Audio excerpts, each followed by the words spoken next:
Oo. Kapag desisyon ako ngayon, bigyan ko ang puti. Okay, salit ko ba eh.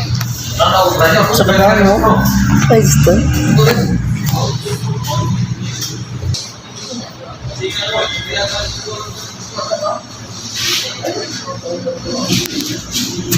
Mura siya choco brown. Ang yung gulod, no?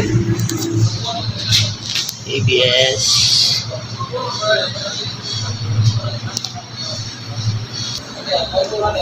Ganahan ko sa iyang bangko.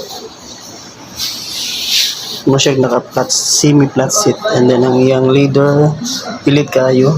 Ano siya ay logo nga NMAX. And suspension. Same na sa ito, sa itong EDB. And then,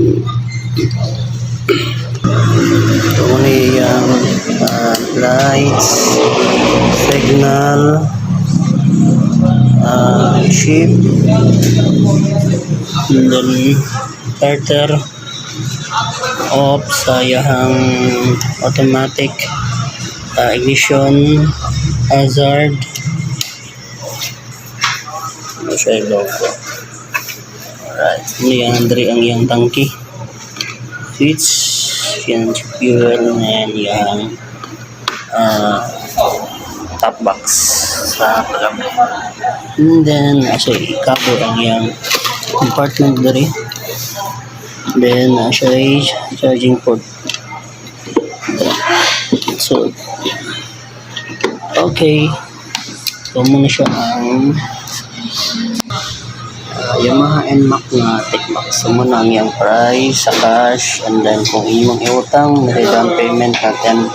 So yung monthly amortization for 12 months, 24 months, and 36 months.